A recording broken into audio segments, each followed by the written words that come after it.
Breaking overnight out of Chesapeake, Virginia, authorities there saying 7 people are dead after a mass shooting took place at a Walmart supercenter just after 10 o'clock last night.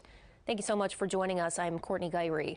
Now, we are still working with limited details this morning, but the Chesapeake Police Department has confirmed that of those 7 fatalities, 1 is the suspected shooter. You can see the cameras and see kind of what's going on right now live on the road. So this is mile marker 235 headed southbound toward Weir's Cave. We are seeing lots of wet roads this morning. You could see a little bit of that there. Travel is moving rather smoothly, but like Ken mentioned, don't just expect that the roads are wet. We can see some icy spots too for this morning.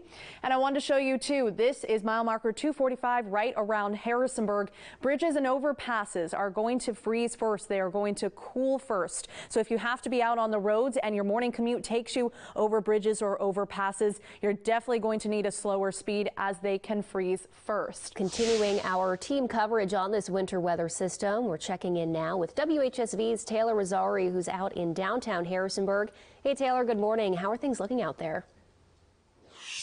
Good morning, Courtney. Yeah, as I mentioned in the first hour, it is still seeming to be just a cold rain out here. The roads, obviously, you see behind me, the sheen on the roads, it is just damp right now. Not much ice to be seen except on the tree branches as I'm looking at. And as we heard from Harrisonburg Public Works, they did not pre-treat the roads with salt, but recently I did see a couple trucks driving by with salt loaded in the back and the plows on the front, just in case that ice does seem to be a problem later on. But if you are going out on the roads, if you must go out on the roads, it is always important to make sure that you have that emergency kit heading into your car. Items in that kit could also include food and water, a flashlight and portable phone charger, an ice scraper, a blanket or extra warm clothes, and obviously a first aid kit if you are in need of that. And again, city crews and state crews also said that if you must travel, just do it safely. Make sure you do have that emergency kit in your car. And as I said, right now things are just looking like a cold rain. But as Stephanie mentioned and as Ken mentioned, the ice could pop up just out of nowhere, and the damp roads could have ice on them, even though they just simply look wet. But we will keep you updated both on air and online. Back to you, Courtney. The Blue Ridge Area Food Bank is meeting people where they are with its neighborhood produce market. The program just wrapped up for the season, and in this week's Tell Me Something Good, WHSV's Chelsea Church is checking in to see how it's helped out our neighbors in need.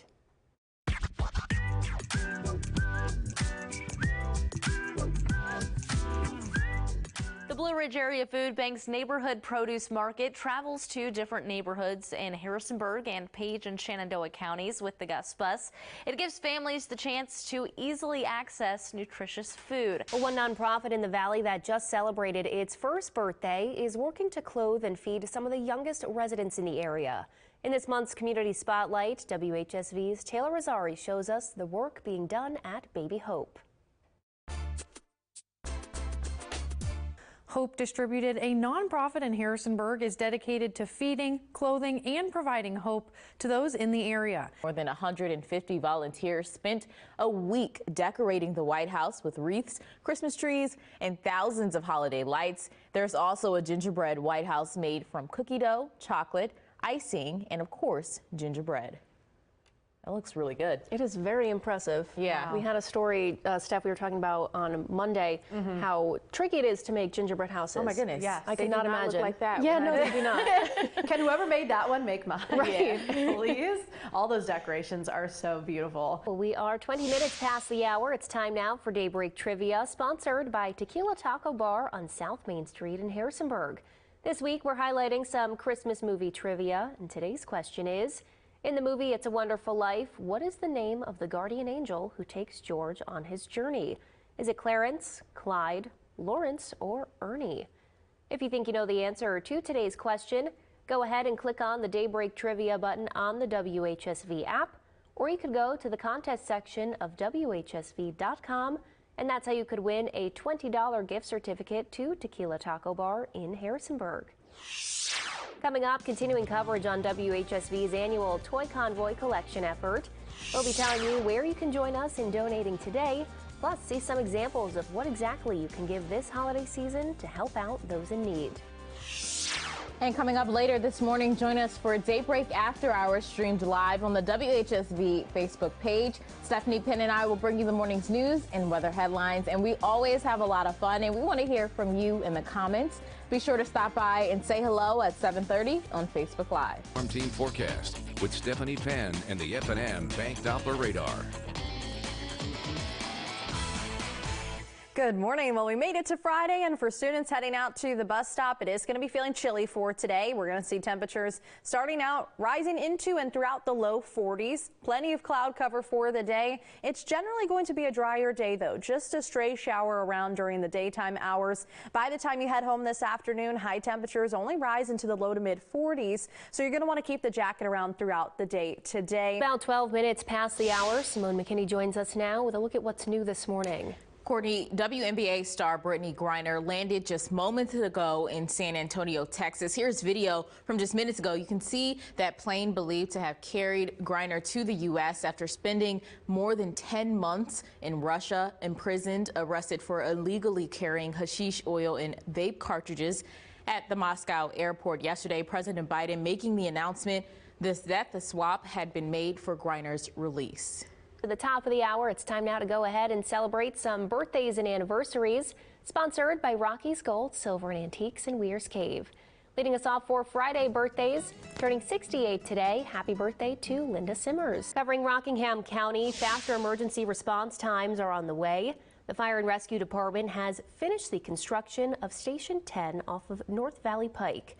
The station there is currently operational under a soft opening.